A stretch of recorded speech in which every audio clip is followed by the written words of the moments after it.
Di mata pelajaran sebelumnya izinkan kami untuk memperkenalkan diri.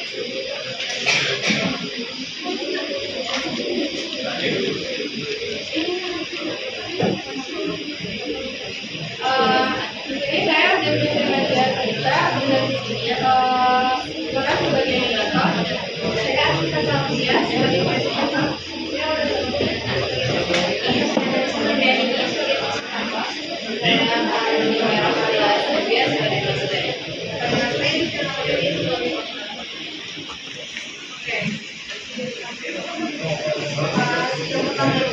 Bagian kebijakan fiskal yang akan disampaikan oleh Aura.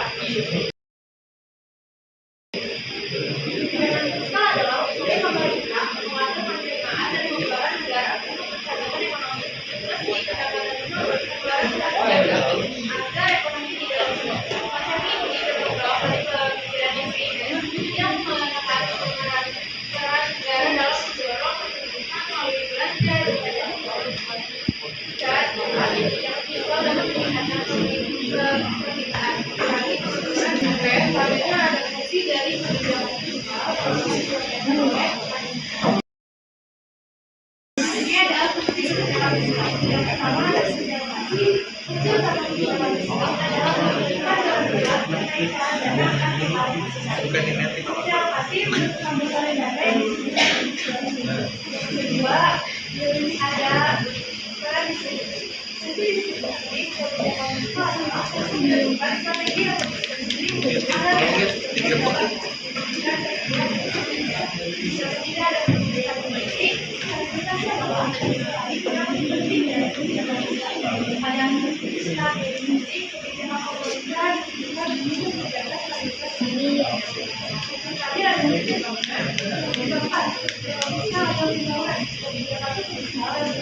itu mana itu? Itu mana?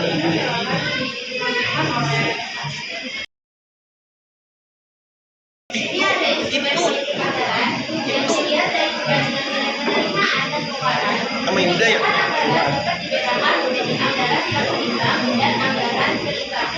Jika pemerintah menempuh anggaran seimbang, pengeluaran dan penahan sama dengan penerimaan.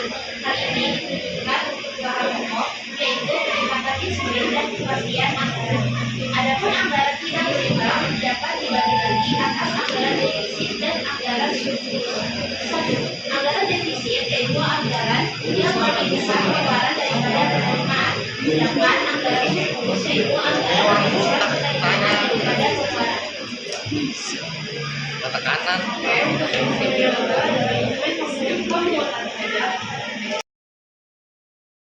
Instrumen pemungutan pajak ini merupakan suatu sarana dalam kebijakan fiskal untuk membangun perekonomian.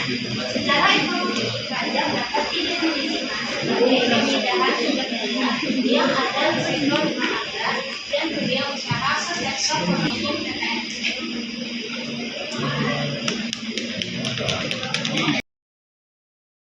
Kemudian dari ini ada yang ingin ditanyakan?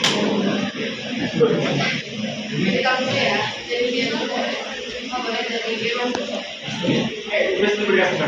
Jadi mana boleh? Kebijakan ekspansi sama produktif. Ekspansi itu kalau kebijakan ekonomi sedang menurunkan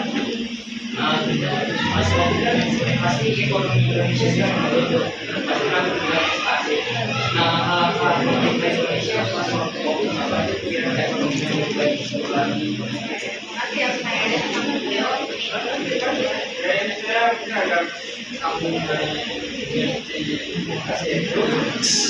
Ada kan apa dampak dari dampak positif dan negatifnya dari peningkatan pengeluaran rendah dari bank tidak harus yang efektif ya. Ya kalau maka yang pernah dilakukan oleh Indonesia dalam melaksanakan dua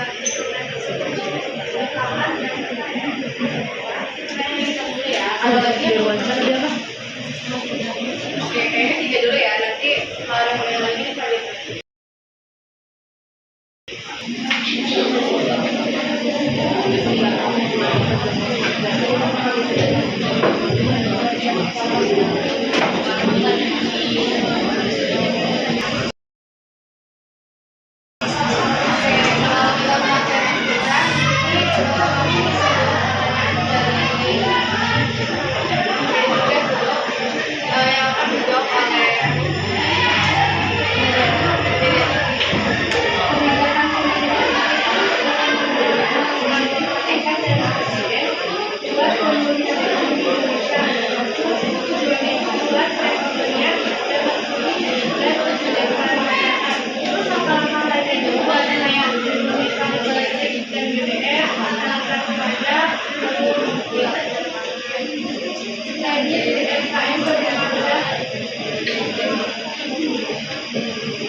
Dia tuh nanya yang contoh ekonomi yang berimbang dan tidak berimbang di Indonesia.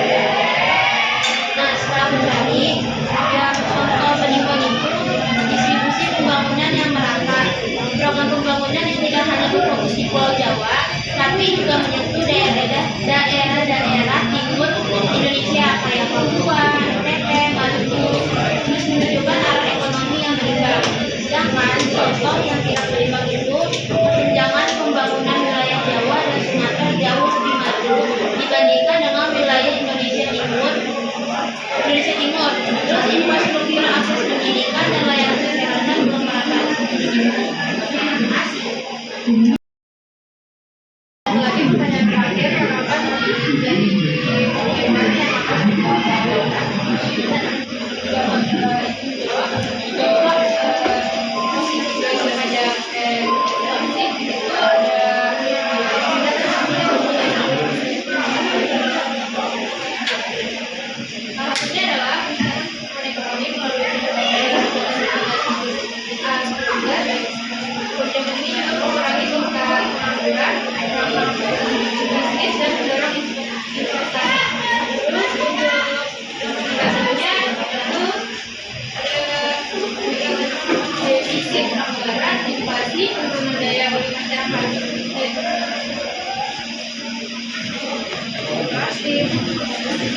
jadi ada yang